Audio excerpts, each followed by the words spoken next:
سامعین، آپ سب جانتے ہیں کہ یہ مہینہ رمضان المبارک کا مہینہ ہے، اور جہاں پر اس مہینے میں بہت ساری عبادات ہیں، ان میں سے ایک عبادت روزے کی بھی ہے۔ حضور پاک صلی اللہ علیہ وسلم نے فرمایا کہ جس طرح سے مال و دولت کی ایک زکوٰۃ ہوتی ہے، اسی طرح جسم کی زکوٰۃ ہے، اور جسم کی زکوٰۃ روزہ ہے۔ روزے سے متعلق بہت ساری باتیں ہم نے آپ کے سامنے عرض کی ہیں، اس کے دنیاوی فائدے، اس کے اخروی فائدے، رکھنے پر اجر و ثواب، نہ رکھنے پر اللہ کی طرف سے کیا عذاب ملنے والا ہے اور کیا بندوں کے لیے وعیدیں ہیں۔ ان تمام باتوں اور خلاصے کے بعد اب سوال یہ پیدا ہوتا ہے کہ آیا رمضان المبارک کا روزہ کن پر فرض ہے؟ کون سا وہ امت مسلمہ کا طبقہ ہے کہ جن کے اوپر رمضان المبارک کا روزہ اللہ کی طرف سے فرض کیا گیا ہے؟ ہم سب یہ بات جانتے ہیں کہ جس طرح سے ہمارے اوپر روزے، اس امت کے اوپر روزے فرض کیے گئے، اس سے پہلے بھی جتنی امتیں آئی ان پر بھی روزے فرض کیے گئے تھے، اور روزے فرض کیے جانے کا صرف ایک مقصد ہے، لعلکم تتقون، تاکہ اللہ کے بندے متقی اور پرہیزگار بن جائے۔ جیسا کہ درمیان میں نے آپ کے سامنے سوال رکھا کہ وہ کون سا امت کا طبقہ ہے، یعنی عمر کے اعتبار سے، کیفیات کے اعتبار سے، حال اور احوال کے اعتبار سے، کہ جن پر رمضان کے آنے کے بعد، رمضان کے مہینے کے ملنے کے بعد روزہ فرض ہوتا ہے، تو اس کا جواب یہ ہے کہ جو مسلمان، چاہے وہ مرد ہو یا عورت،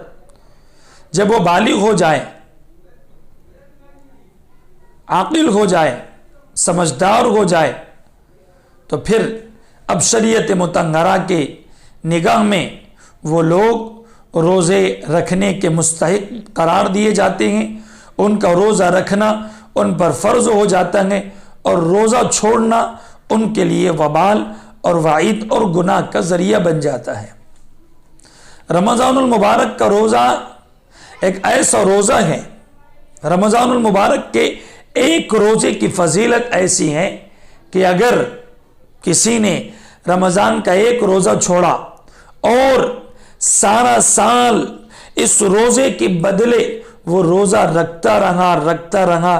تب بھی سارا سال اس روزے کے ایک دن کا ثواب میں کفارہ نہیں بن سکتا ہے۔ تو جیسا آپ نے سنا کہ بالغ مرد اور عورت پر اللہ کی طرف سے روزے فرض کیے گئے ہیں، تو اب سننے کے بعد ہم سب پر جو بالغ ہیں،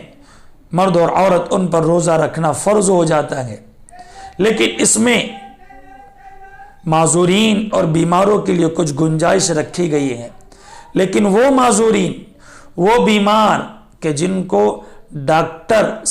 صالح اور نیک ڈاکٹر کی طرف سے یہ ہدایات دی گئی ہیں کہ وہ روزے نہ رکھے، ورنہ اگر وہ رکھتے ہیں تو ان کی جان کے جانے کا خدشہ اور اندیشہ ہے،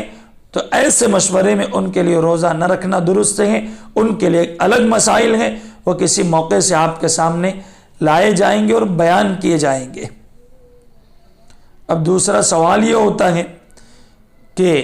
وہ کون سے حالتیں ہیں کہ جن کے آ جانے کے بعد روزہ کے رکھنے کے سلسلے میں کچھ رعایت کی جا سکتی ہے؟ تو جب ہم کتابوں کا مطالعہ کرتے ہیں تو پتہ چلتا ہے کہ وہ دو حالتیں ہیں، نمبر ایک حیض، نمبر دو نفاس۔ حیض و نفاس کی تعریف تو سارا زمانہ جانتا ہے۔ حیض ماہواری کو کہتے ہیں، جو ایک خاتون کو مہینے میں 3 دن، 7 دن، 5 دن آتا ہے، اور نفاس بچے کے پیدا ہونے کے بعد 40 دن جو آتا ہے، اس کو نفاس کہتے ہیں۔ ان حالتوں میں روزہ نہ رکھنا جائز ہے، لیکن بعد میں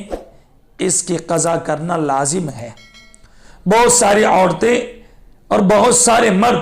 اس سلسلے میں ان کو یہ علم ہے، اور وہ یہی جانتے ہیں کہ معاف بعد میں رکھنے کی ضرورت نہیں ہے، بلکہ نہیں، وقتی طور پر معاف، بعد میں اس کی قضا لازم اور ضروری ہے۔ یہ دو اہم مسئلے روزے کے تعلق سے آپ کے سامنے بیان اور عرض کیے گئے ہیں۔ اللہ پاک سے دعا ہے کہ اللہ پاک توفیق عمل نصیب فرمائے۔